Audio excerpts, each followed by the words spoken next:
On today's episode of the Views from Section 400 podcast, a lot happened in sports this week. College football is an absolute scene. Texas lost. Penn State lost again. We don't know if there's any good teams left, but we react to all the craziness. Auburn plays Georgia. That's going to be fun, we hope.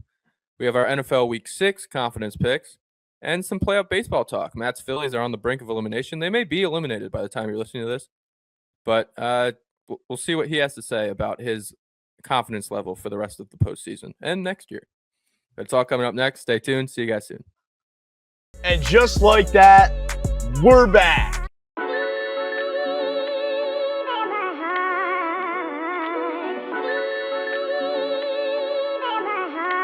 A16, turn me up.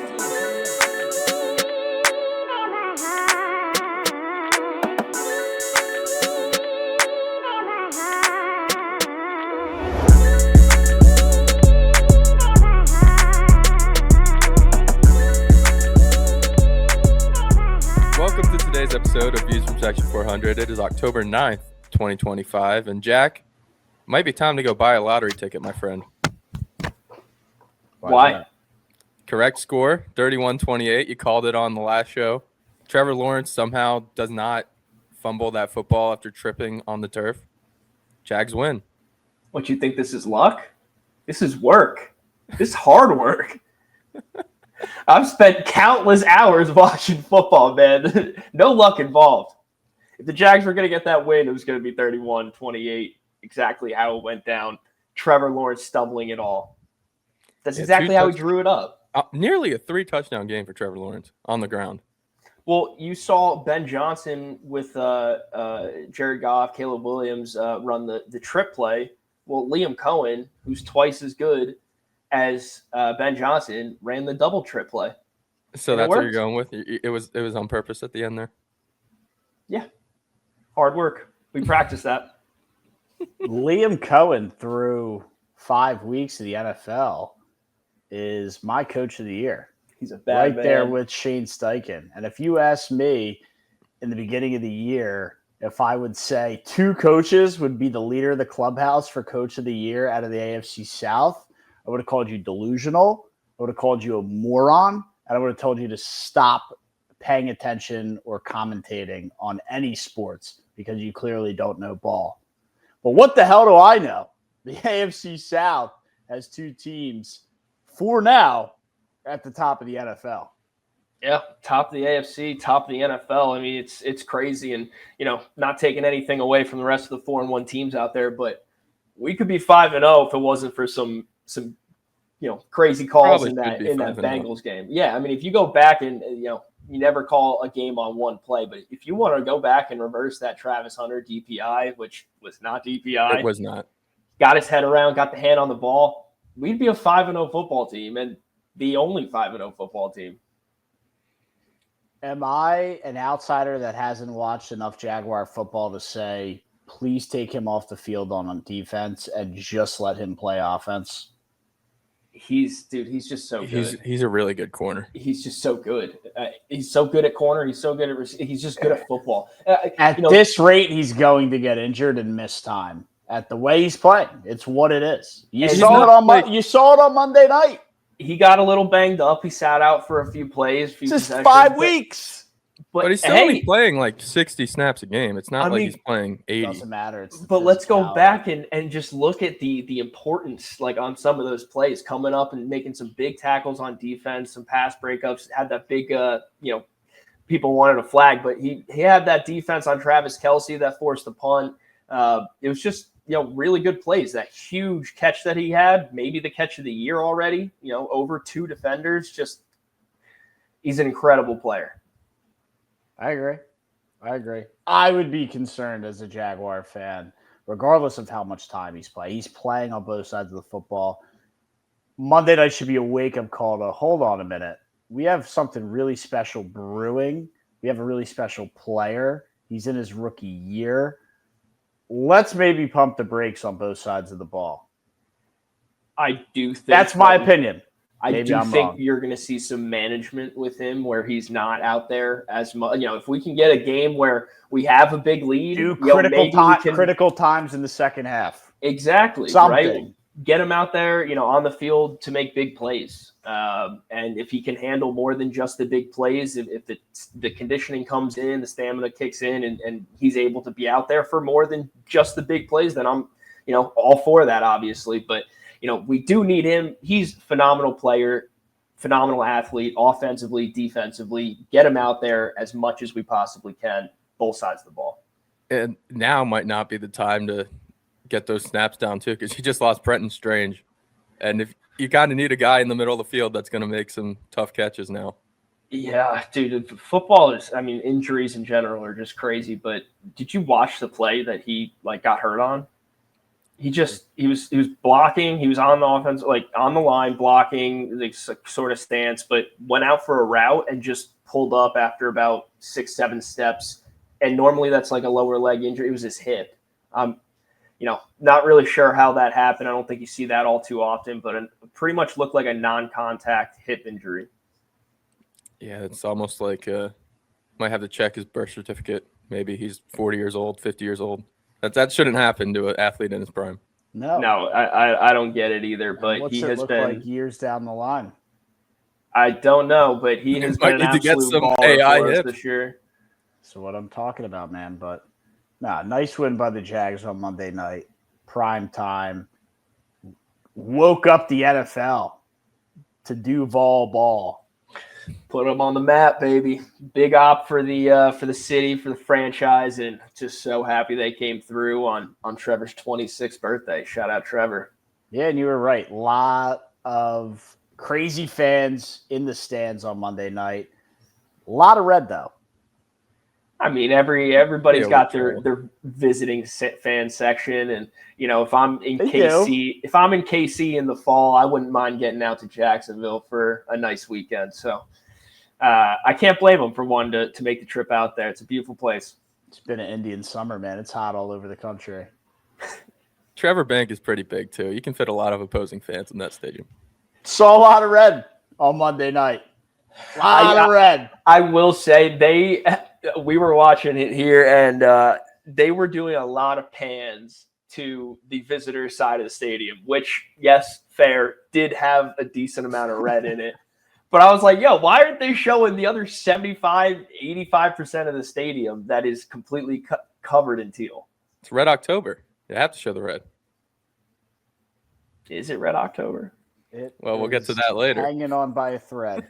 But it jogged the question I wanted to bring up, and we don't have to spend a lot of time on it, but I did see a lot of red, whichever way you want to put it, because of the cameras were this way or that way or whatever way. There was a lot of red it caught my eye.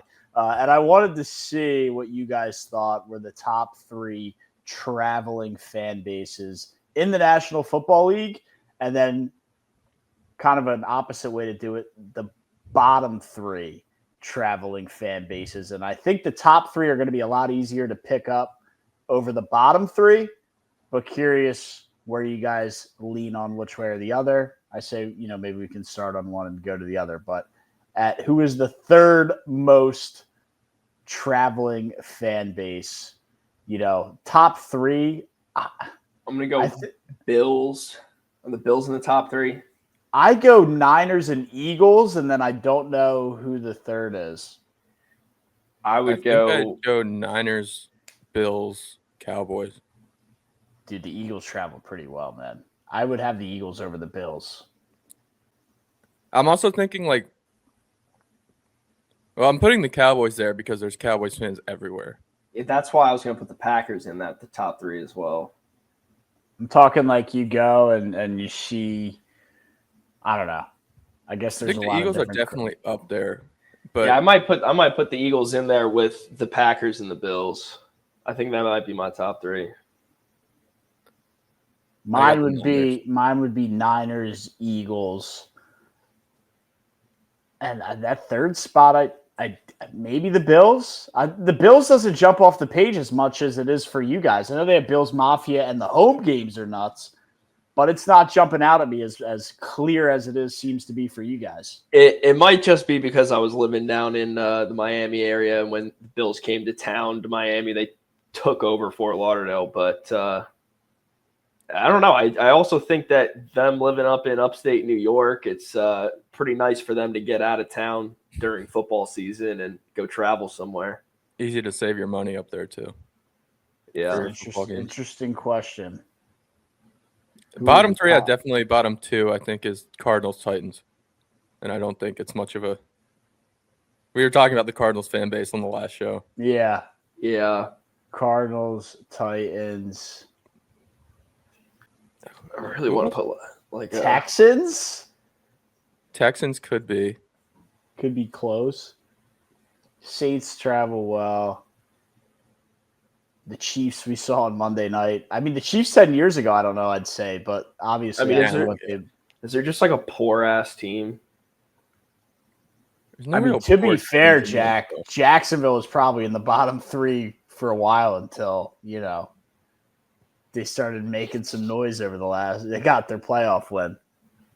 Yeah, it's been an up and down roller coaster the past 30 years. For sure. And even now, I don't know that, the Jags fans, were they taking up 25% of the Niners stadium on that road win? I can't say they were. I know my brother was there, so shout out that Jags fan. You had somebody in the he's a Jags diehard like you. He is. Yep. He was just at the Monday night game. Nice. Maybe I don't know. Like I said, our bottom three. Dolphins? That's a good They're one. a historic. They do have the history, though. They do have the history. But do the fans really want to leave Miami? You don't want to leave Miami to go up to Buffalo in November. I've been to, and you're always going to see fans, regardless of, whatever it is. There's always a fan of the other team for the NFL. For baseball, too, you see it. But I was at a Jets-Dolphins game. Don't ask me why.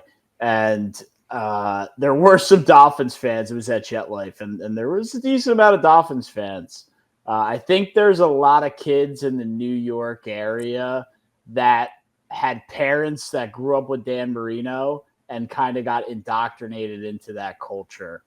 Would be my guess for why I'm seeing a lot of Dolphin fans at Jet Life. Yeah, even New York, New York, Atlanta, Miami, and then LA, you're going to get a lot of the people that grew up in one and then moved to the other for work or whatever. Right. So it makes sense. I don't know. You guys let us know watching in the comments who you think the best traveling fan base is in the NFL and the worst traveling fan bases in the NFL. Curious to see the comments. Yeah, let us know who you got.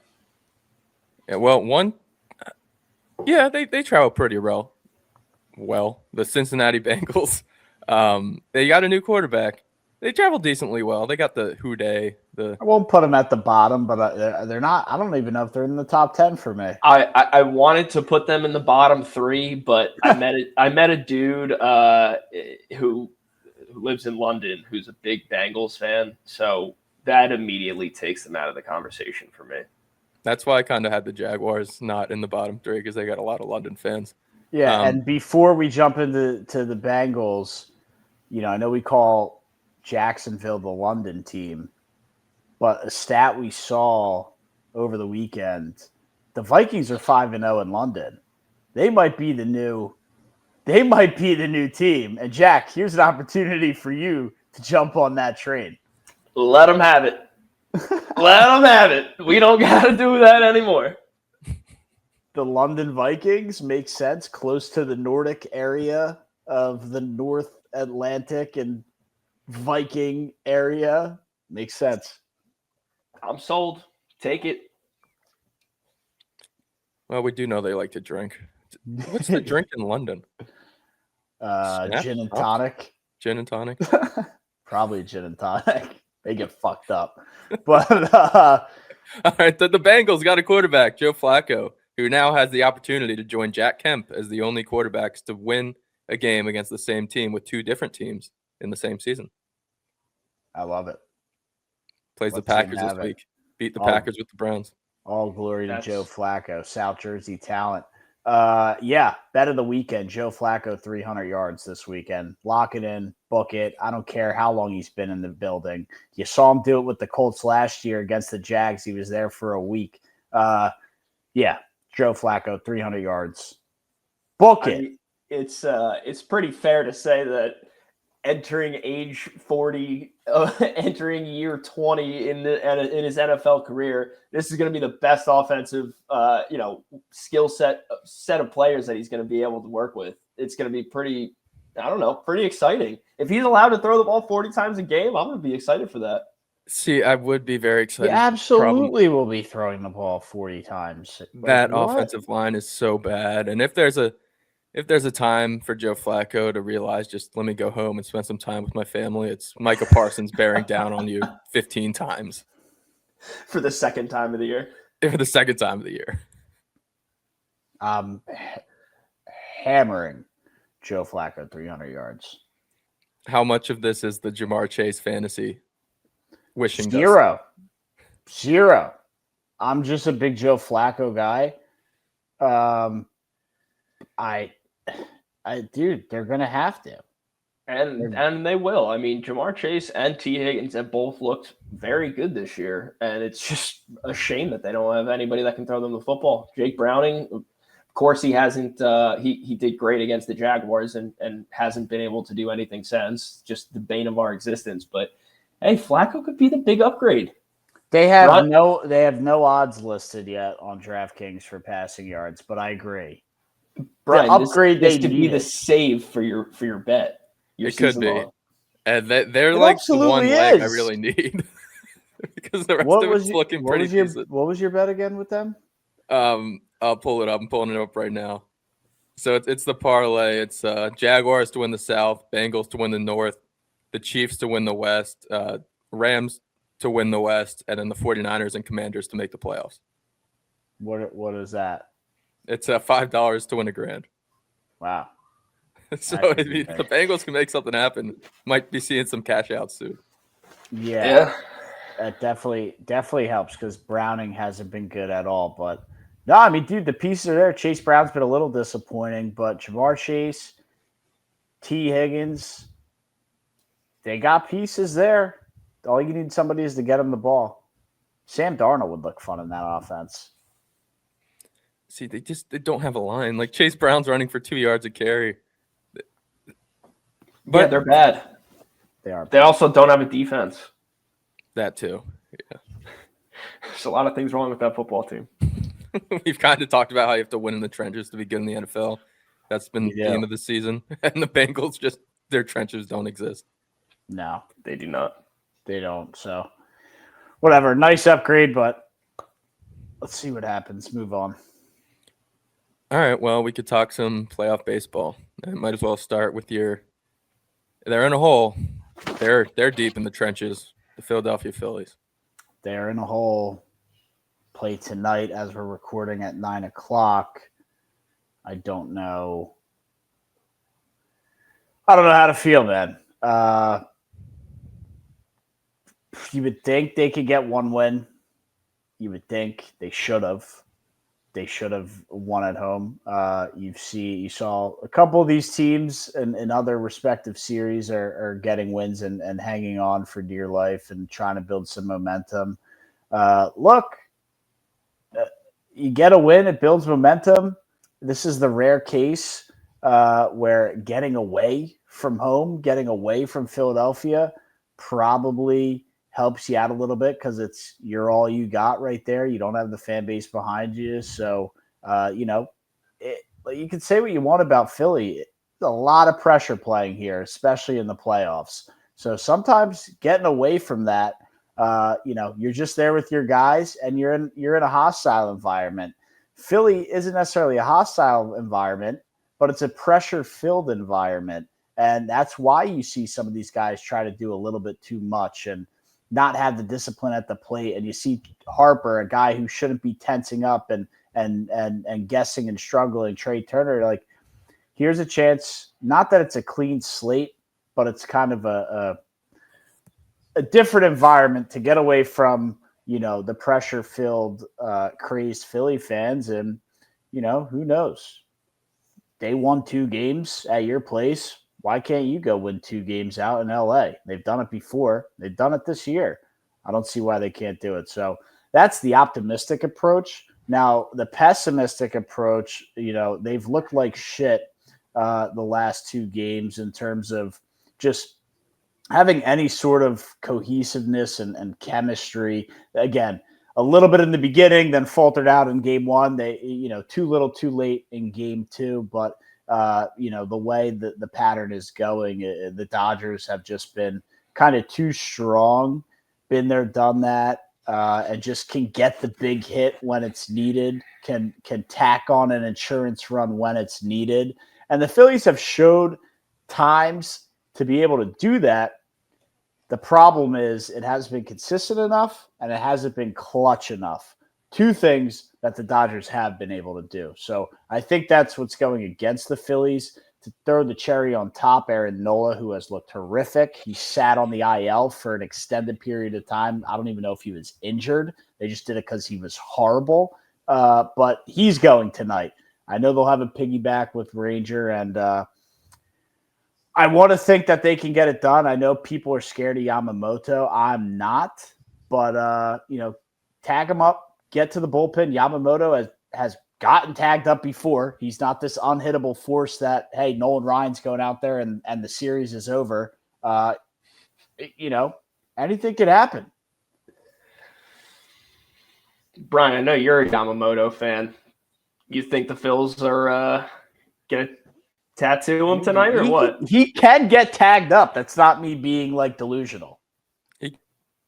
I'm also a Phillies hater, which we know that by now. And I know they were in the NLDS last year, so this wouldn't really be regressing, but we're seeing the trend again of World Series, then NLCS, then DS last year. And I think it would be another regression if they win a game in the NLDS last year and then get swept this year. It absolutely would be. And I think that's kind of what the Phillies have been doing. So I'm just going to go with the pattern. Yeah, I'm not hopeful. I tried to take an optimistic and pessimistic angle to play both sides, but I'm definitely not as hopeful. And honestly, when I am hopeful, it lets me down. So when I'm not as hopeful, I've seen it go the other way. So I'm just hoping that that's my silver lining. Is that it's I'm only wrong. up from here? Yeah, only up from here.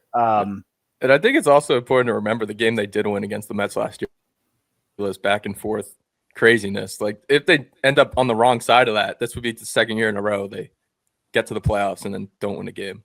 Yeah, I mean, they're should have won game 1 last year. They blew up. It's the same trend though, because it trended how it did last year, a dominant Wheeler start last year, and then a dominant Sanchez start. It blows up at the end. Then last year the Mets were winning and the Phillies came from behind to walk it off, and we were 2 hits away from that walk-off happening in game 2 and them going on the road. So, I mean, you want to talk about patterns, we were 5% away from that pattern being exactly the same as it was last year.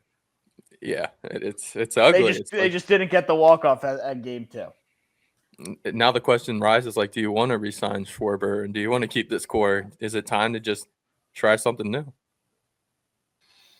It's going to be an interesting offseason. I don't know, man. It's a good ball club. I'm never one to just implode the team when you're literally taking the division, but it's a good team. No, you got to come up with some clutch hitting in the postseason and timely hitting. That's what it's about. And then before we move on, I want Brian's opinion because I know he's the baseball guy. Not that you're not, Jack, but Brian, I think, can answer this question just because he knows about what's going on with the offseason and stuff, and would love to get your opinion on it as well. But Brian, if you're in the Phillies, you get swept in LA, you head home, the offseason's upon you. I know it's tough for you to kind of gauge, but in the faith of kind of maybe having a baseball GM, where do you go? What is your fix-it problem? And I would give you a genuine answer for the Mets if you asked me this question. So put your baseball cap on. From an outsider perspective, a hater perspective, what kind of recipe would you take, right? You have Kyle Schwarber ready to get some kind of contract in free agency? Do you trade a Stott? Do you find a suitor for Bohm and Castellanos? You have Harper on a mega deal. You have Turner on a mega deal. Where's Real Muto go? Kepler's going to walk. Where do you go with Harrison Bader? There's a lot of different things. Pitching, I guess, is okay. The bullpen, a disaster. Curious where you come down on all of that from an outsider's perspective. Well, the first and really most intriguing kind of problem for them is what's wrong with Zach Wheeler? Is he going to be back? Is he going to be himself? Or is it time to cut ties? And if you have to cut ties with Zach Wheeler, do you want to change the whole kind of philosophy of your team? Because if you can't have Zach Wheeler, you still have Sanchez, you still have Ranger Suarez, and I guess Aaron Nola, but do you want to try to go towards getting a team that's going to score a bunch of runs and will have good enough pitching? Or do you want to run it back and try to replace Zach Wheeler with a Merrill arm. Kelly or a big signing in the offseason to get another ace? But then you say, well, we've had this elite pitching the last 2 years, and it's gotten us 0 playoff wins. So is there a better way? But then you can look at the Mets, and they said, let's go all hitting, no pitching, and they imploded. So it's a really tough kind of seesaw you got to navigate here. Because I like what the Phillies have done in terms of their philosophy, build this starting rotation. It's a lot what the Mets tried to do with their next generation K with DeGrom, Harvey, Wheeler, and Syndergaard, except they've built hitting with that, but the hitting has consistently fallen short in the biggest moments. So you got to replace that, and you got to get clutch hitting, like Jack said. And is that find a bunch of Harrison Bader type players that have shown up in the big moments, and maybe don't get the stars, but get a bunch of guys that'll make contact and get on base, like the Royals are doing, like the Tigers are doing, and use that with your elite pitching, and not try and win with the long ball. Yeah.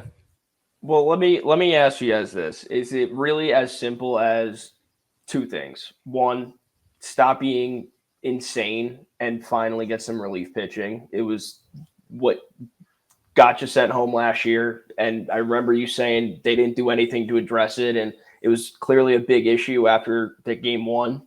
So get some relief pitching, figure out a closer, a couple relievers, whatever you got to do there, and then they have a great lineup, and it kills during the regular season. And like, what do you like when it comes to the playoffs? Like, yeah, people clam up, some people aren't clutch. Yeah, it is what it is. But if you have a spark plug, a guy who's like there in the dugout, firing everybody up, getting the big hits himself, making a big play, that's infectious for the whole team. I feel like maybe you guys just need a spark plug and some relief pitching, and that's simple as that. You don't have to implode the entire team.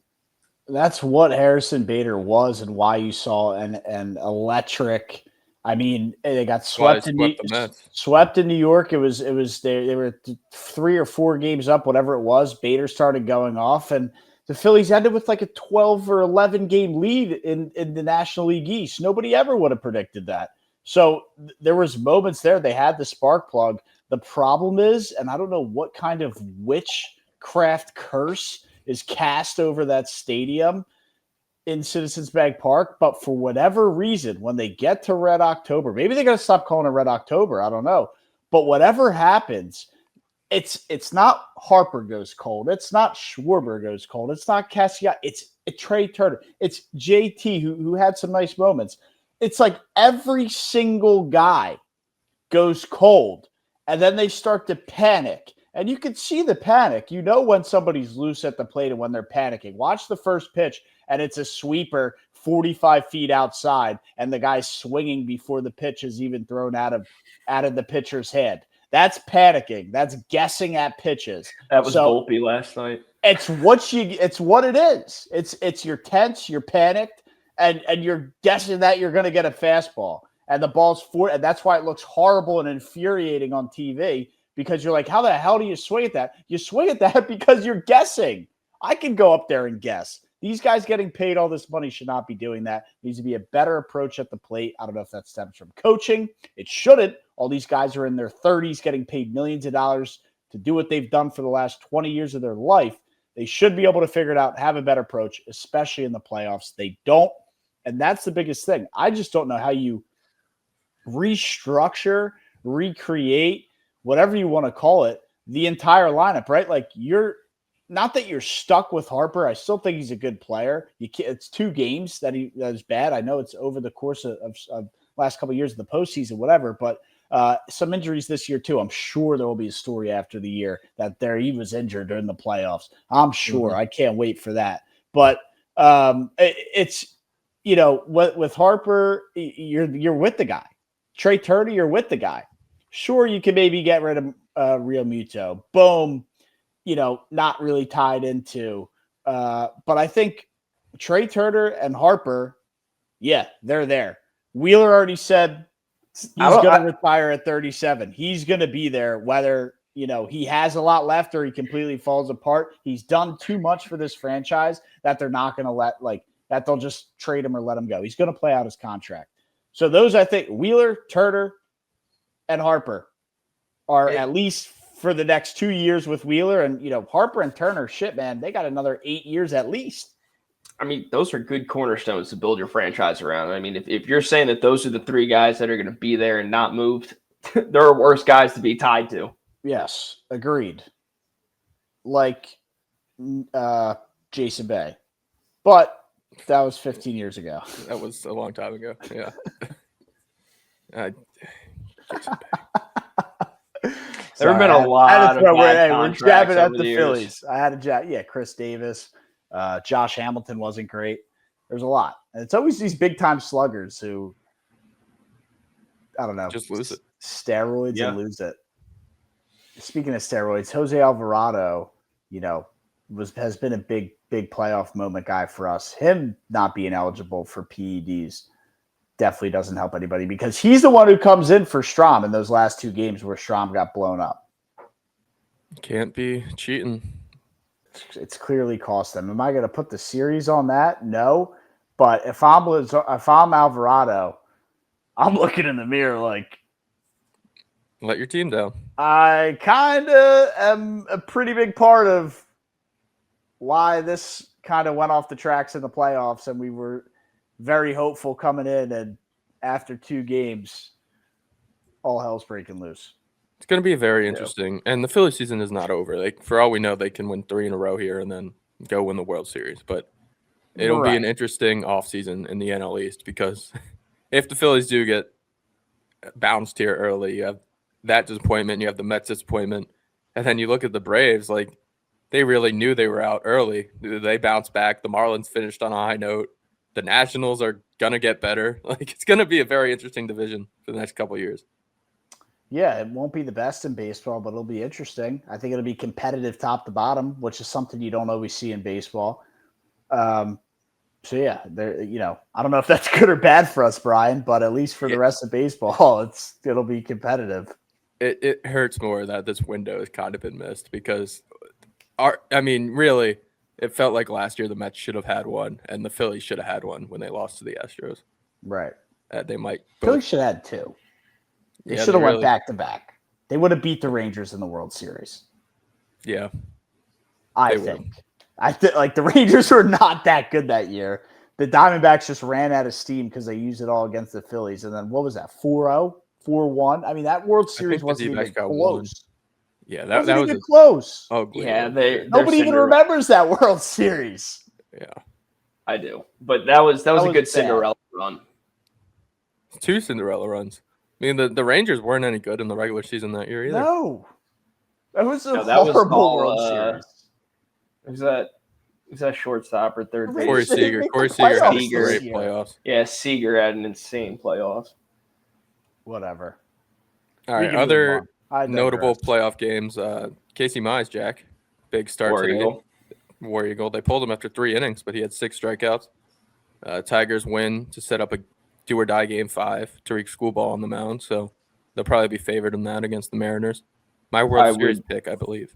Yes, you did. You did pick the Mariners to go to the World Series. I mean, it's going to be tough, man. You got to face Schoolball, and there's not too many guys better in the business than him right now.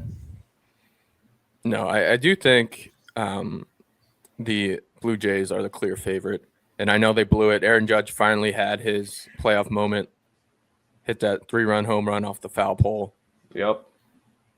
maybe they can find something, but it seems like the Blue Jays are just locked in at the right time.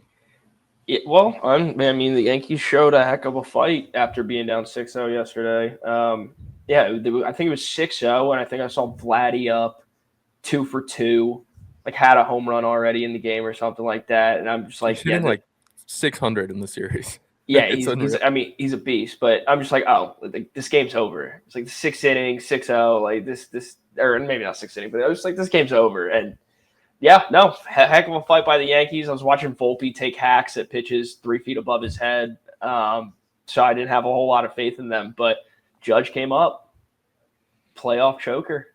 Yeah, about time. And he's had a good playoffs statistically. He's had some bad at-bats and big moments, but that kind of saved him. So the narrative is kind of going away. They have to win this series at least for it to fully go away. But also, Anthony Volpe's playing with a torn labrum. There's guys that can play with a torn labrum. Anthony Volpe, he cannot. He should not be. He should be in Cancun with Juan Soto working out. How do you play with a torn labrum? It's got to be his left, his non-throwing shoulder. Yeah, his non-throwing shoulder.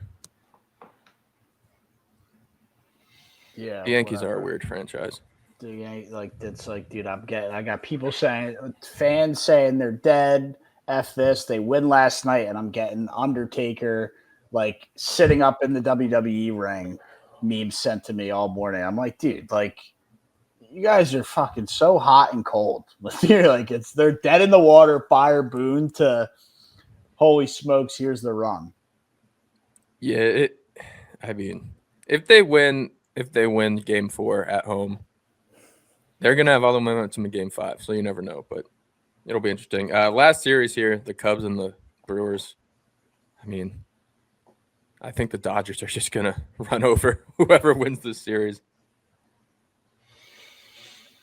Yeah, I got the Dodgers going to the World Series. So I don't know. If it's Dodgers Brewers in the NLCS, I think the Brewers can be tricky. I don't think it'll be as cakewalk, but I series might go 7. it might, yeah. If the Brewers can get out of the Cubs series early, they're down 4-2 as we're recording this. The more kind of ammo they have to use to beat the Cubs, I think treats the Dodgers a lot better. We'll kind of wear them out a little bit. Yeah, they're the type of team that need to put away the Cubs early. Yeah.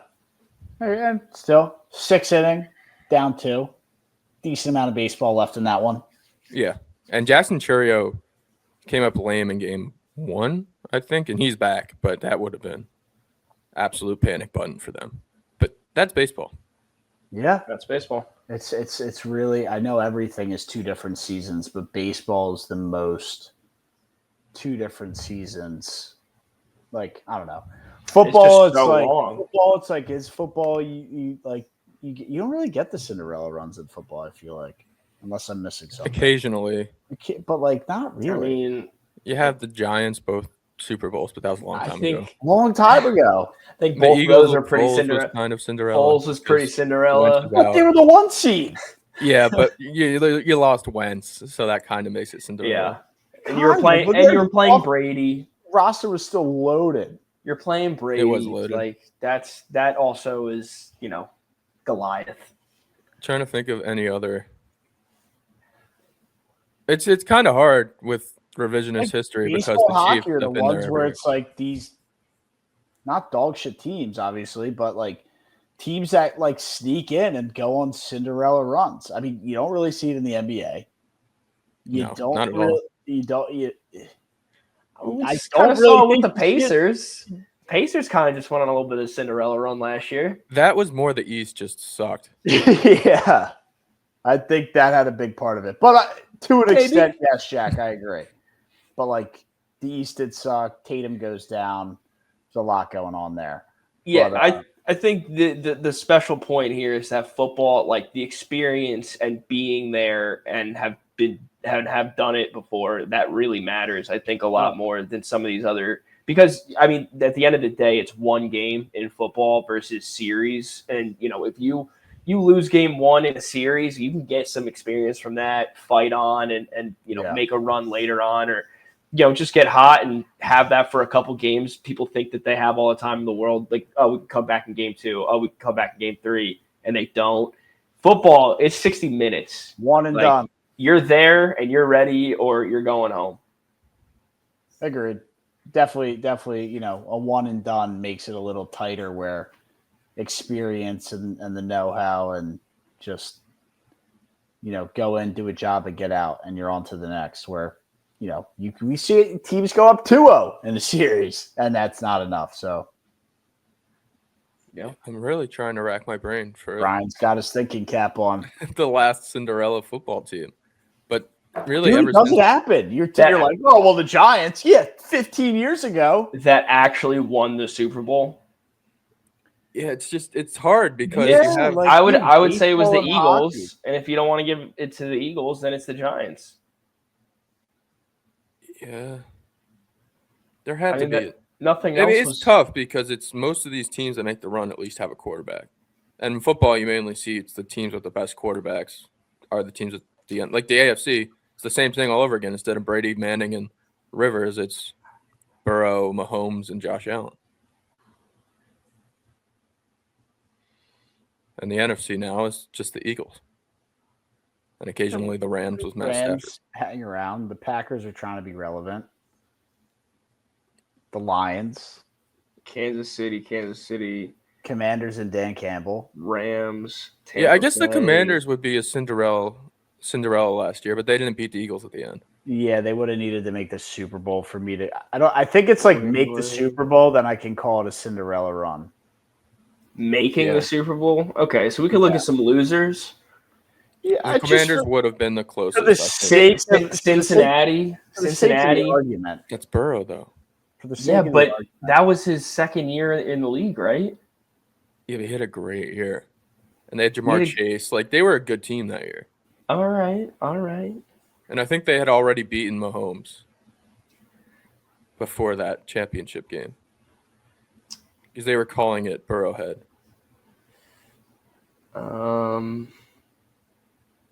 I mean, it had to have been one of those Giants teams then, because all these other teams, they deserve to be there pretty clearly. Yeah, the only other one I can think of is like the Bears with Rex Grossman. That was before. And that was a couple years before. But that might have been in between the Giants. In between the two Giants? Yeah.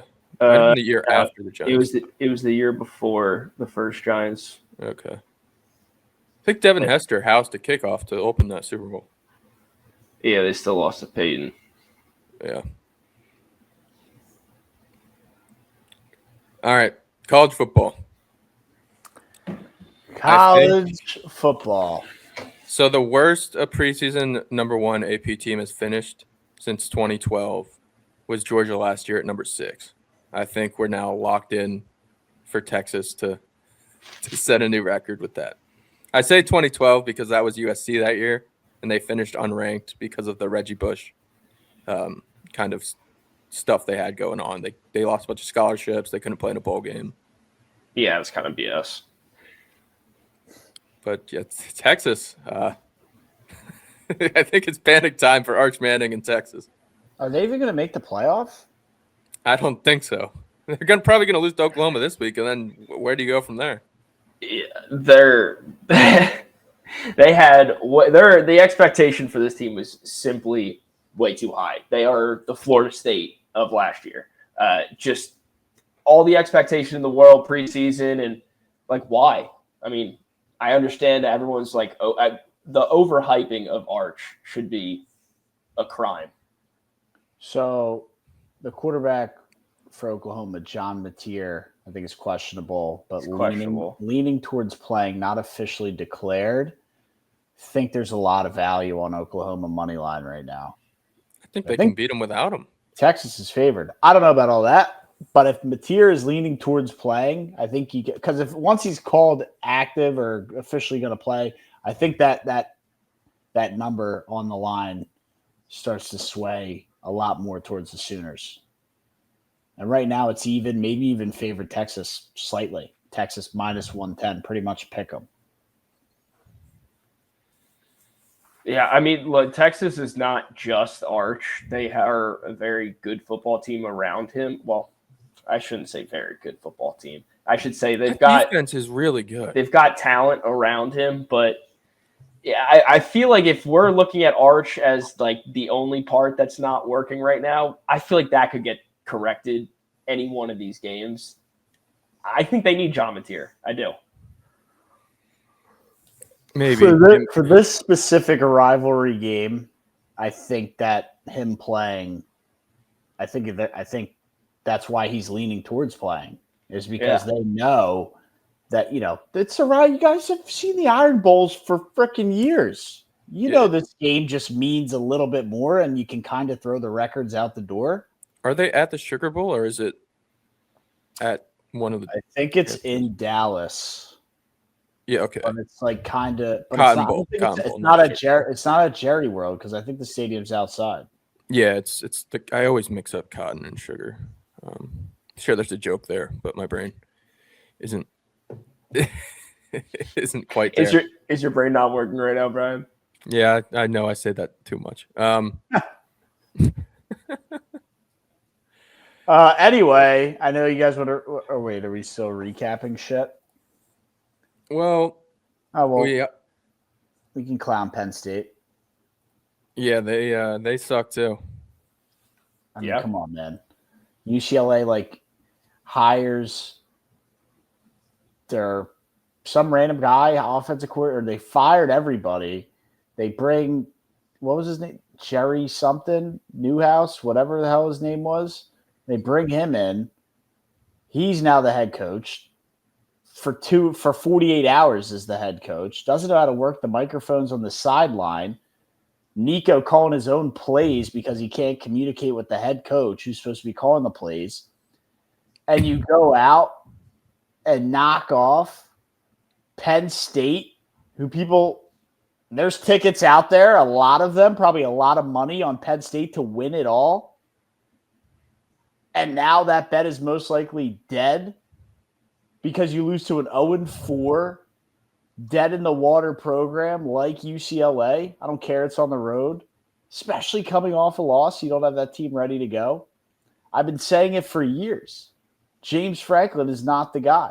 He can't win the big game. And quite frankly, he can't win the little game, as we saw this past weekend out in Southern California. Yeah, first top 10 team to lose to an 0-4 team in 40 years.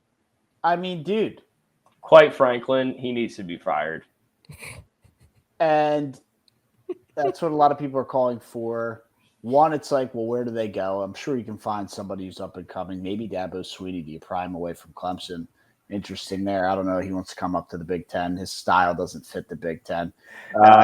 He's a Southern man. He's not going up to be. But either way, Penn State's an attractive job, right? Somebody no doubt would want to coach there. So I'd coach. The problem is, of course, sure you would, but I would too. But I don't know if I would. Stay away from the showers. Yeah, I don't know if I would. But where do they go? Right? You can't fire the guy. You owe him $55 million. There's boosters involved. There's high. They're pissed off too, though, because they haven't covered a spread in 5 weeks. Listen, we'll introduce Penn State to the buyout. There's high-profile people there who, they won't fire them, but there's pressures you can put on people for them to quit or mutually part ways, or hey, man, you quit and you're not going to get $55 million. But you're not good, we'll have some kind of settlement. And I don't know how you accelerate or press that chokehold on somebody. Do you pull NIL funding, which would just continue to make them bad? Do you start pulling privileges I don't know how you do that, but there's got to be a way because in the age where you have to pay players, you can't fire the guy and then pay James Franklin $55 million. You need that money to keep the roster intact. And to be fair, Franklin has been a fine recruiter. Do you maybe say, hey, man, you can be the head coach. You can still recruit and scout and bring talent on. But on game day, you do not have a lot of control or any control. There's somebody in the wings, offensive and defensive coordinator, who you go out and get. I don't know what it looks like. But James Franklin clearly is not the guy. Does he go head coach at like a Virginia, still make his $8-9 million? He'll win 9-10 games. The fan base will love him for 10 years. And then they'll get sick and tired of him and then go move on somewhere else. If you win 10 games a year with 2 or 3 losses, the fan base will love you for 5 to 10 years. That's a fact in college football. But then you're expected to win. And James Franklin can't put the final nail in the coffin. And it's never going to happen with Penn State. So move on to another school, do it for 10 years, get fired, move to another school, do it, and then bang, you end your career, retire with $100 million. Taking it to Auburn. I don't know. What do you guys think of all that? I know I just rambled again. I mean, I'm with you after what I saw from the Oregon game. And then you go out and put on a performance like what we saw against UCLA. Like, yeah, for anybody who was defending him after the Oregon game, they're probably not defending him after that UCLA loss. It's just a better Hugh Freeze. He recruits everything well except quarterback. He hasn't had a quarterback the whole time he's been there. Yeah, Drew Allar is They all really, suck. I mean, If what if a that's smoke screen of a quarterback. if that's how you feel and that's what you think, though, that move needs to be made this past offseason. That's on the head coach keeping Drew Aller and saying we're rolling it back with him. You don't have that to fall back on. Who else do you go and get is what In the world of NIL and the transfer portal, if you're not satisfied with your quarterback one year, you can get one the next year. And, Drew Aller, I thought, played pretty well last year. Pretty well. Not great. Pretty well. Thought he would take the step up this year. Just like what we thought about Cade Klubnik. That's probably what James Franklin and the Penn State. That's what they all thought. It's what everyone thought, and it hasn't happened. So, yeah, you're kind of screwed. But that's also on you for not having a backup option, right? I mean, that's football. Let's think about what was available, too. Like Carson Beck. Was he going to do anything? Nico, who caused the scene at Tennessee. Like, what was available? Like, I mean, Drew Allar, as bad as he was, he got the big experience, was knocking on the doorstep of the national title. And you think he's coming back, okay, all this experience, big game experience. Yeah, sure, they've lost, but now let's take the next step with the loaded roster, another year older. And, the biggest downfall of James Franklin not winning the big game is the Big Ten merging with the Pacific Northwest and all of those teams. That only set them back even further. And now they got to put NIL funds in the basketball and all the other sports, dude. They're never going to be anything. Franklin, They're not going to fire him because they can't. They can't, and they're getting enough wins to make it seem like he's good at his job, but right, can't win the big one, can't win the little one. Can win the medium ones. Get a new ball game. Franklin, he can't win any of them. Yeah, I mean, win some of them. I mean, dude, I think they got to play Ohio State on the road. Loss. Can't cover the spread against Nova. They probably got to play another decent team in there. They got to play Rutgers. Got to play Rutgers. That's a loss. Game. Is that on the road? Tough. Those Rutgers, tough boys. Rutgers couldn't even beat Iowa at home. That was a joke. Well, this team's not making the playoff. I think we can move on. Yeah, they got Rutgers on the road to end the season. It's a tough Senior place night to play. for Rutgers. Tough place, New Brunswick. Tough place. Shiano have the boys fired up? Probably not. All right. What idle week for Auburn? What's going on? They are somehow only 3.5-point dogs against Georgia this week. On the road? At home. No, at home. Oh, that's why. Georgia's at home, they'd be a 10-point underdog. Georgia's going to dismantle that football team. They might. They probably will. It's okay. It's also only been, they kind of had a week off. Are they just taking it easy? Brewers just hit a home run. A lot of baseball left, Brian. Yeah, there's a lot going on. Georgia just kind of got beat up at home last week. They're coming. Kirby's, dude, Whew. I would not want to be an Auburn player playing in that game, I'll tell you that much. Well, that was 2 weeks ago, right? That was Yeah, they last beat week. Kentucky last week. Who, Georgia? Yeah. This past weekend wasn't. Oh, I guess it was. Either way, I would not want to be. I would not want to be playing in that game as an Auburn player. No, It I might mean, not be a great day I to don't be an either. Auburn Tiger. but it Also, is what it is. random since we were on Auburn, I was looking at the 2019 Iron Bowl game, Brian, that we were boots on the ground for. Dude, how the hell did Auburn win that game? I was looking at the box score the other day too, just because The I always have to check in. The roster that Alabama had, Mac Yep. Jones was throwing to Henry Ruggs, Devonta Smith, Jerry Jeudy, Jalen Waddle went off. Najee Harris had like 120 yards on the ground. Najee Harris, the O-line was what the O-line is. I'm sure loaded defense. And then you look at the Auburn box score. I don't know that I Boobie recognize Whitlow. one name Booby other Whitlow, than Bo Nix. Seth Williams, Will Hastings was catching some passes. Of course you know it. I'm saying none of those guys are in the NFL other than Bo Nix. Their defense was pretty good. They had Derek Hall there, Pretty Derek good. Brown. The final score was Owen 48 Popoe. to 45. Yeah, it was a lot of special teams going on. They had that Yeah, 99-yard pick six. Yeah. A lot of defensive touchdowns, a lot of special teams touchdowns. Not a whole lot by the offense. Either way, that box score, I was looking at both sides, and I'm like, dude, that Alabama team is loaded with 50, 60, 80, $100 million contracts up and down that roster. Matt, that has been Alabama's roster every year that Brian and I were at Auburn. That one was pretty special, though. Yeah. Dude, Waddle, was- Devonta Smith, Jerry Jeudy, and Henry Ruggs They also had Brian Robinson Jr. Riding the bench. was in the wings. Tua, Jalen Hurts, Mac Jones. Oh, who's the Cowboys corner? Diggs, was he on the team? Trayvon. He might have been.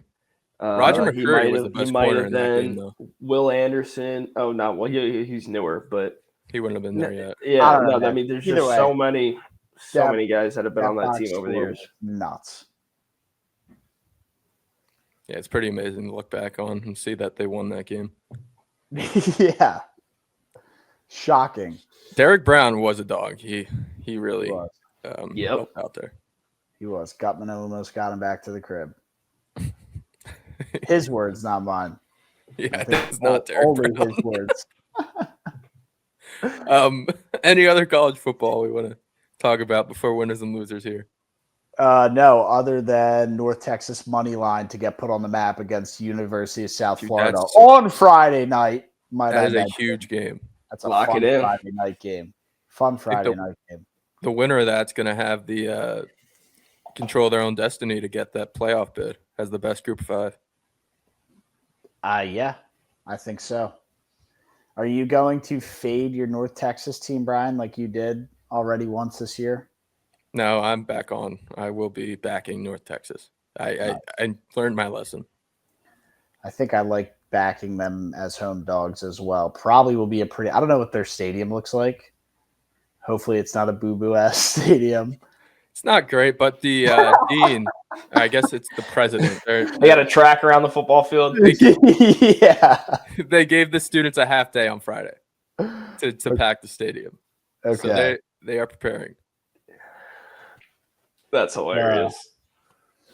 Curious to see what this place looks like now. I don't think they have the track around the stadium. I think they are a little more. They got money. They always play a decent program to get their money every year. I think they beat Notre Dame a few years back. Okay. It's an actual football stadium. it's a poor man's horseshoe. Yeah, I think are you looking at it? yeah. It's a a poor nice man.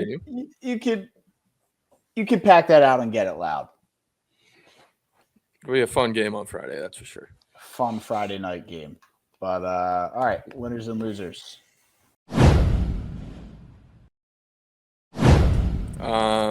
Jack, you want to get us started here? No, I always start. You say no? Yeah, you start. Okay. I think this is the stat you wanted to bring up on the show on Monday, but you never did. So I will go with it. It's going to be history is my winner. The Cowboys had Javonte Williams run for 108 yards, and Ryan Flournoy amass 104 receiving yards in the first half. That's the first time that's ever happened in the history, the prolific history of the Dallas Cowboys, to have a 100-yard rusher and a 100-yard receiver in the first half. Which is insane to think about, considering the wide receiver running back duos that they've had over the years. Emmitt Smith and Michael Irvin, Darren McFadden, Des Bryant. You're going to go to Zeke and Des Bryant. DeMarco Murray and Des Bryant. Yeah. Pretty much any of those running backs with Des Bryant. Even like Marion Barber and Miles Austin back in the day. Like, they've had Miles guys. Austin. Oh my gosh. 15. Wow. Ex-Eagle great. Yeah, I know. I mean, but even the newer guys like CD and Zeke? Like for that to not be CD and Zeke or CD and Javonte Williams or George Pickens and Javonte Williams, it's Ryan Flournoy and Javonte Williams. Crazy. Yeah, that is absolutely insane. I just shout out Ryan Flournoy. No, everyone was picking up Kevonta Turpin and who's the other guy they have? Miles Sanders. No, receiver. Tolbert. Jalen Tolbert. Jalen, yeah. And it's Flournoy that goes off. Yeah. But the Jets will do that. They Fair will. enough. Matt, you want to go with your winner? Yeah. So, bright spot for the Stanford Cardinal. They received a $50 million donation from a former player, strictly directly tied to football, not for any building or expansion site. So probably some big NIL funding for them. Brian knows that they are a disastrous football program and have been an embarrassment for the better half of since Andrew Luck left. Might see some better Stanford Cardinal football, which, I know has produced a lot of NFL talent and really has been, probably they're up there with one of the worst teams in college football for, what would they call that? The Division I level, FBS level, whatever you want to call it. One of the worst teams. And I've, $50 million, that's a big boost. I mean, you could go spend $10 million of that on a outright elite quarterback, and that could change your program in 1 year. Frank Reich, former NFL head coach, is the head coach. Andrew Luck, the GM. What I'm curious about is what former player donated $50 million? It's got to be Andrew Luck. No, it was some guy from like the 1960s. I did see this. And how the fuck did he get $50 million to donate then? Got a degree from Stanford. He went to Stanford. Invested his money well. I mean, that's a large payment. Yeah, they need it too. To the football team, strictly for football, which doesn't that raise another problem? Because I thought if the boosters donate, can it like not be strict? Like, wouldn't it have to be, oh, this is a donation to the athletic program? And then, of course, the athletic department or whoever's in charge of the budget or whatever, blah, blah, blah, blah, blah, makes decisions on where that money goes. But is there not some kind of like equal distribution? Like, hey, somebody donated money and it has to go to the athletic program and it can't just be like strictly for NIL? I don't know. But it feels like it's supposed to be like that now. Yeah, it's not supposed to be like, oh, here's $100 million for football, but women's soccer, we bought you guys a bag of new soccer balls. It was like taxes. That's what it is. So this guy, Bradford M. Freeman is his name. He graduated from Stanford as well as Harvard. And he is an American businessman and political fundraiser. Okay. So he's got money. He's got a lot of kickback from political campaigns. Yeah, he founded Freeman Spagoli, which looks like they back a lot of $32 billion transactional value across 320 plus investments. So 50 million is not the end of the world for that guy. No, it's a fantasy buy-in for that guy. Yeah, I mean, obviously, probably will get a lot of access to the team, right? Yeah. I mean, this is, like you said, this program went from putting out Andrew Luck and Christian McCaffrey Zach to then, Ertz. and Zach Ertz to like Kevin Homan and Bryce Love, and now it's nothing. It's nothing. I mean, literally, preseason prediction write-ups are like, this will be one of the worst. Would it be Power 5? One of the worst one of the worst Power 4 teams, in the country. So I think if you're a Stanford Cardinal fan and you've been watching just outright disaster after disaster after disaster season, you got to be jumping for joy. Like I said, $5 million gets you an elite quarterback. And you still got 45. I mean, this program can turn around in one offseason. No doubt. And everybody wants to go to Stanford. So nice area, smart degree. I mean, that's worth it. It's a good winner. You want to give out your winner? It's going to be the AFC South. Going 4-0 this week. I'll shout each of them out. Texans, you get yours first because yours is the least impressive. They beat a hurt Ravens team. Get their second win of the season. Good for them. You got the Titans getting their first win of the season. Proud of them. It took an absolute disaster and some juju magic from, the Cardinals just absolutely sucking. But Titans finally got their first win. And the Colts, they're rolling right now. They just put up a 40-burger on the Raiders. And then you got the Jacksonville Jaguars, who just beat the Kansas City Chiefs on Monday Night Football. So, our division's rolling deep right now. And best team in the league. Yeah, I know we talk about all of our football teams winning as a very rare occurrence. I think all of the AFC South teams winning might be even more rare in a given week. Probably. The odds are probably slimmer that the AFC South wins out in its entirety. Surprise conference of the year. Or How about it? Division of the year. How about it? Who would have thought? Not me. Matt, who's your loser of the week? My loser of the week is going to be the Philadelphia media for overblowing and overhyping the Eagles team meeting on Monday. The teams not have meetings anymore. I mean, they had a regular meeting on Monday. There was, I guess, Jalen and Saquon and AJ all talked. This was not a players-only meeting. The media came out and they're like, oh, players-only meeting. Like, what's going on? Like, is there, turmoil in the locker room? And Saquon's like, dude, you literally said it. He's like, players-only meeting is like when all hell is breaking loose. This was not a players-only meeting. This was not shield off from the staff. We had a meeting as a football team, like everybody else does. We had some conversations. Sure, we came off a loss, but why are we overhyping something that isn't there? You're making a lot about nothing. This is when you get too used to being good and you get those Mondays off because you win on Sunday. And Sirianni's like, yeah, just take the day off. We'll get back at it on Tuesday. And then you lose and they're like, all right, well, we should talk about why we lost.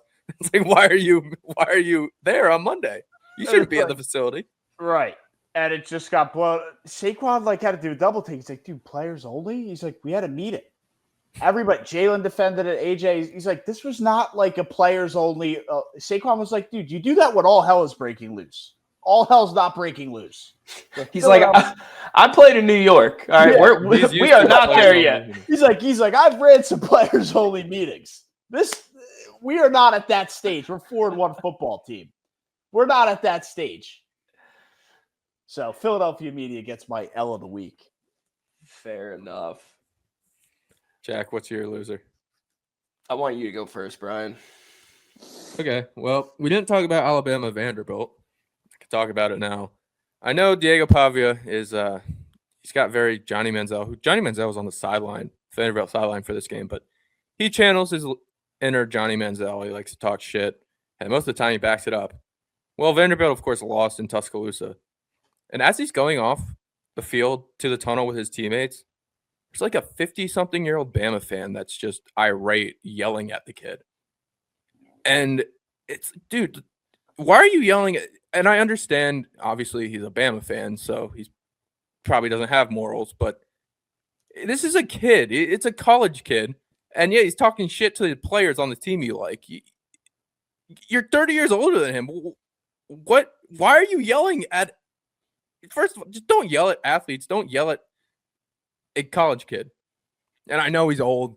Like, he's been 5 years in college, whatever. He's a man. And also, like, the people on social media under the clip that are like, yeah, we love this. Like, obvious shouldn't be in college anymore. He should be flipping burgers, like, yelling at him. Like, no, let the kid live. He's revived the Vanderbilt program. Yeah. Brian, you'd love to see the 9th-year seniors out there just balling out, man. If you One let him more have shot. fun.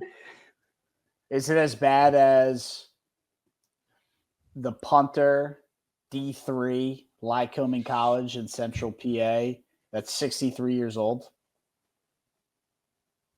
Yep, that's a story. I'm surprised, Zach, you guys didn't see that. I mean, very low key. 63-year-old punter. Look up 63-year-old punter, Lycoming College. I'll do that later. What?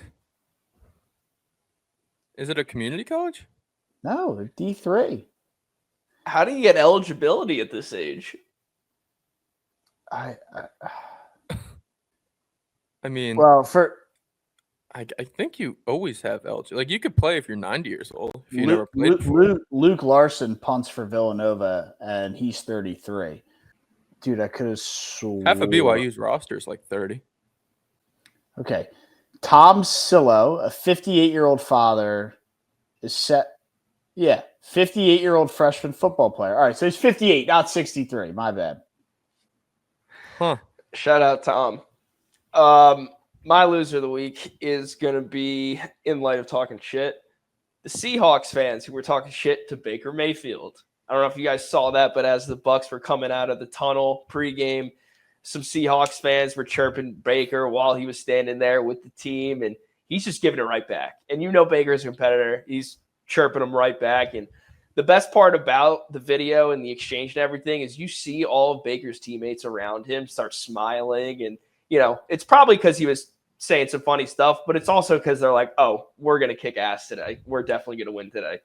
Firing Baker Mayfield up, giving him bulletin board material. Just a stupid move by that Seahawks fan.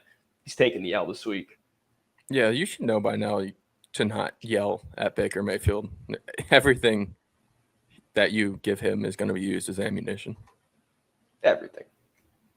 Yeah, I don't know how people haven't learned their lesson. For whatever reason, that guy is the definition of uses anything to play with an extra chip on his shoulder. Not even that he needs one, but he will turn that into just being fired up. And, you know, I know he just maybe sometimes hasn't has the greatest teams or maybe isn't the most clutch, but that's a guy I want playing on the road.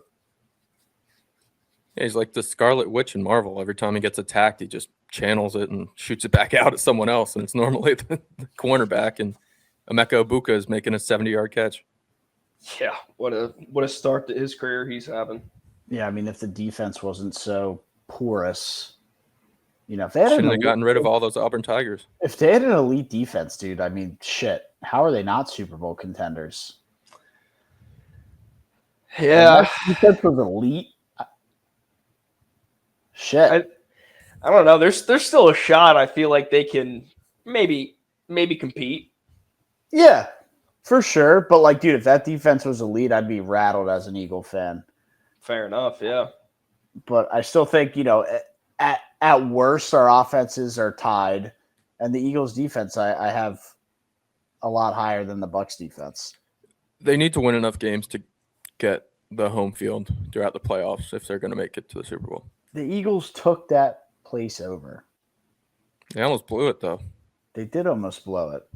They got for internal issues that they have. That's why they're having player-only meetings. There's only meetings. Yeah. You want to do some confidence picks? Let's do it. Yeah, it's been long enough. Why not? A lot of red, boys. A lot of red from week 5. It was it's the opposite of chalk. Yeah, it's a tough one. Tough week. We usually have a week like this, but somehow I thought I let go of the lead here, but it seems like I'm holding on by a thread instead of being tied. Yeah, if you're not watching on the YouTube, go back and look at the YouTube so you can see the graphic. But I'm at 450 points for the year. Matt is at 458. Jack at 340. So I think you're falling behind even more, Jack. Yeah, Jack. Ryan and I can afford these types of weeks, Jack. You can't. These hurt a lot more for you. I mean, look. There's gonna have to be a week where you guys just don't show up because you can't make up 100 points in a week in a season. It's just not gonna happen with this. Not enough variance. We're gonna have to do like a special. Maybe it'll be the Thanksgiving games or the this Christmas was games. a week for you to really gain some ground.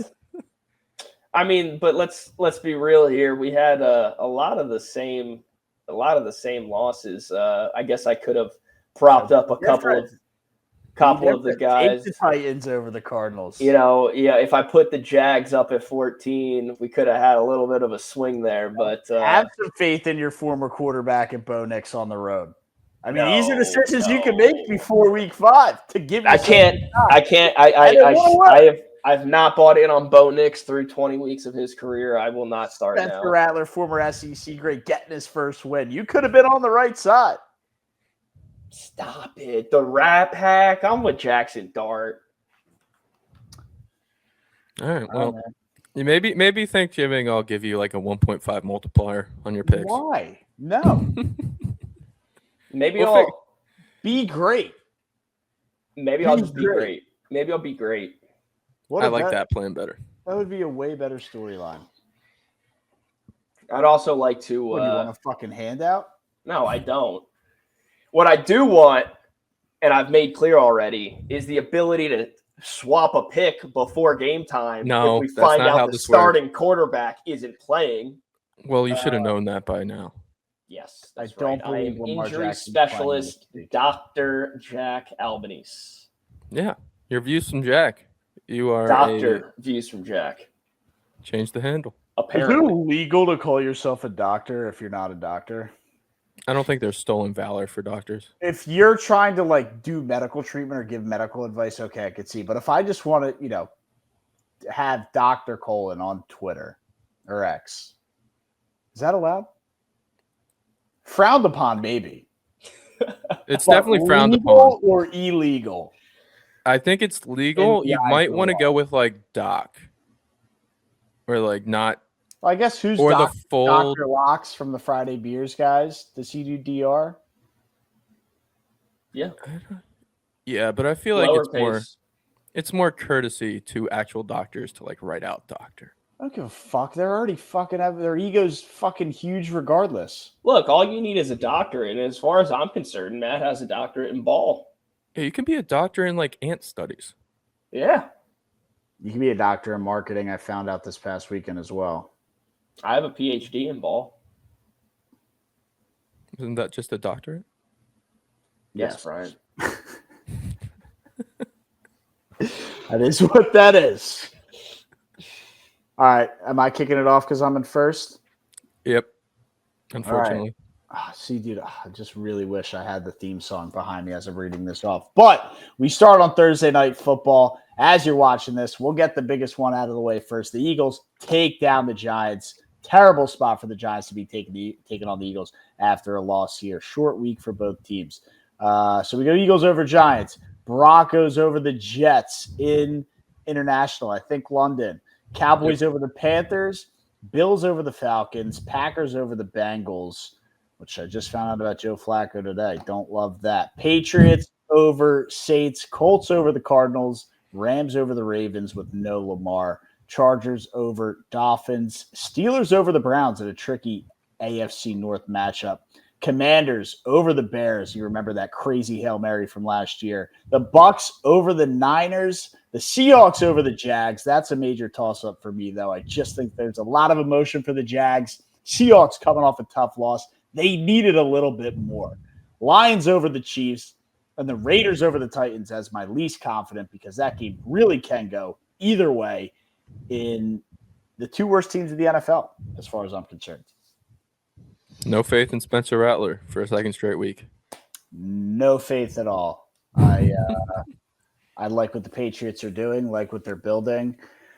Might be a little too high. I probably should have maybe had the Rams over the Ravens there with Lamar Jackson being out. But Vrabel's a no-nonsense guy. Mike Vrabel versus Kellen Moore, I'm taking Vrabel. Kellen Moore like versus that. Vrabel? I'm taking Kellen Moore there. Well, I can't. That's fair. I can't blame you there. And look, all of us have the Patriots over the Saints. I think after their impressive win over the Bills on Sunday night, it's kind of hard to not bet on them to beat one of the league's worst teams in the Saints. Yeah, Vrabel's a good coach. He'll have his guys ready. No doubt. I'll go next. Brian Stalling. I've got the Packers over the Bengals, the Eagles over the Giants, Broncos over Jets, Bills over Falcons, Colts over Cardinals. The Jags beating Seattle. Yes, we're coming off a big emotional win, confident. but we are riding that high. That's what he needs to do. That's what I got to do. Needs to do. That's what I got to do. We got to start making some plays out here. Sam Darnold, I've never believed in you. I will His not first start now. That's a zig. good ball. His I will first not zig start now. while Brian and I zag. Yeah, it's not happening. No, Jaguars locking down the bank for the second straight week. You know, if we can do Dude, it you're going against, to be so rattled when Joe Flacco beats the Packers. Who, me? he's not. No, I mean, No, I love. Look. He's I going to love get the him. Jaguars for big points, and then Joe Flacco's going to beat the Packers to ruin his top confidence. Yeah, no. See, I would be a little rattled. I respect and trust Joe Flacco. Just something I trust. That is a about that tricky one to Flacco, man. have up there.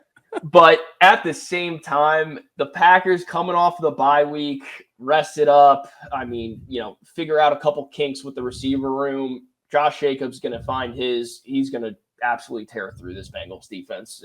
Expect 20 carries for 100 yards and 2 touchdowns from him this week. I'd take that. All right, moving along. Still got the Jaguars over the Seahawks. Definitely not thinking twice about that. Rams over a very hurt Ravens team. Pretty confident on that one. And we got the Bears over the Commanders. Yes, I remember that Hail Mary. The Bears had that game in the bag last year until that Hail Mary happened. They definitely have a better team this year. They're definitely better coached this year. I think they're finally going to get it done. They're going to carry a little bit of revenge from last year and put it to them. Yeah, this is the rare dual revenge factor. You got the revenge for that, and then Ben Johnson getting bounced by the Commanders in the playoffs.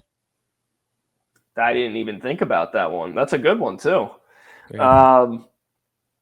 I got the Steelers over the Browns. That one's a little shaky. Patriots over the Saints. Chargers over the Finns. Cowboys over the Panthers. Raiders over the Titans. Bucks over the Niners. And last but not least, I'm taking the Chiefs over the Lions. Brian, I think Brian and I are on the Lions. You're on the Chiefs. That's an Arrowhead. Could be a tight one. If you get it, you're not going to get a lot of. I was going to say I kind of wish I realized both of you guys were on the Lions. Then I would have made that up a little bit more. Big swinging kind of play. Yeah, I think I know a lot of people are telling me I'm nuts, but I think the Chargers and Dolphins game is also a tricky one. It it's is. tricky. I think it's a tricky one. I'm not counting the Dolphins out too much there, especially with the Chargers are pretty banged up right now. Very banged up, losing both their starting 2 running backs. They're going to be working it by committee with number 3, number 4, and a practice squad player. So that might be interesting. They're already down 3 offensive linemen, 2 that are all pros. So it's going to be tough for them. Yeah, that's a tricky game. Kimani Vidal breakout coming. And also, screw you, Jack. Every league picking up both Sisson Haskins and Kimani Vidal. I mean, in pretty much every league I'm in, I have James Conner or Trey Everyone's got a Benson. sob story. Yeah, exactly, Brian. Being So greedy on the waiver wire. So For suck 4 one. weeks of terrible running backs. I only need him for that long. Look, I don't even want to start Derrick Henry right now with Lamar out. That's been a brutal experience. Got to do what you got to do. I guess so. One game on the list here not to drag this out more than it needs to. Commanders and Bears. Is this the Chicago Bears, Ben Johnson's boomer bust moment of the year? 100%. Win and you're propelled, lose, and it's another brown paper bag over the head season for the Bears? I think it is. It 1000% is. This was the catalyst game last year when they lost on that Hail Mary that sent their season into the gutter. They were a very competitive team before that. And it's going to be the same thing this year. If they can go out there and play a good game and get the win, that's going to be a big deal for them. It's less about that and more about the loss. If they lose this game to the Commanders, it's going to be another toilet season. And right. I think the biggest reason why is because they're coming off of the bye this week. You had basically 2 weeks now to prepare for this Commanders game, 2 weeks to think about that Hail Mary pass you lost on last year. You don't come out right and win this game right, wash the year. It's just going to be a shit show in Chicago if they don't win this game. Yeah. Also very weird that it's in Maryland for the second year in a row. It is? Yeah. Which is why it could be a little tough. It wasn't in Chicago last year? No, it wasn't. But, yeah, I don't know. Tough. And like you said, Jack, it's a good point. 2 weeks to prepare, the bye week. And the Commanders, sure, it's not a short week, but, coming back from the West Coast, they got an emotional win, I'd say. Found their running back in Bill Krosky, Merritt, whatever the hell the guy's name is. Bill. They, big interview with Brady after the game, gets Brady's MVP award. Some emotion there. And here's the Bears just in the wings. It's my boomer bust spot for a team this year so far. No doubt. Any other of those on this week's slate, or we got to wait till next week? I kind of wanted to potentially mention the Raiders here, but I think they're already out of it. They're done. That was last week against the Colts. If they got to win, watch the Wizard of Oz in the spear. Yeah, if they were able to sneak out a win against the Colts last year, that would have been last week. Yeah, I mean, look, last week they I don't think anybody expected them to get a win given their injuries and how well the Colts are playing, but that blowout combined with if they can't get a win this week against the Titans, the league worst Titans, then I think that they might just say, Gino, you're not coming back for next year. Let Kenny Pickett see what he's got. He might go on strike if he doesn't get a start soon. All right. Eagles over Giants, Bills over Falcons, Colts over Cardinals, Broncos over Jets, Packers over Bengals, Rams over Ravens, Chargers over the Dolphins. Mike McDaniel gets fired after this game. Commanders over Bears, Cowboys over Panthers, Patriots over the Saints, Steelers over the Browns, Lions over the Chiefs, Jaguars, Duval over Seattle, the Raiders over the Titans, and I have the 49ers beating the Bucs. Duval, Brian. The newest Trevor Lawrence superfan. Trevor Mid-Lawrence. Trevor just beat Patrick Mahomes on Monday Night Football, Lawrence. Brian, not sold after that Monday night performance. You can win football games with Liam Cohen. Doesn't mean he's that good. It's a big Monday night win. It's a great Monday night win. Jaguars are a good football team. That's a franchise-turning win. Mm-hmm. That's you could argue that was the Jaguars boomer bust game of the season. That's a we're here to stay kind of win right there. You know how people think about the Lions? That's how they gonna think about us. Okay. I think the Jaguars should wear their jerseys for the rest of the year, every game, and rebrand back to that. I'm 1,000% with you. For jerseys, mustard yellows. Fire. No color Don't do rush. that. No color rush. No color rush. Great show, everybody. Duval. For the last time of the year, let's go, bro. Duval.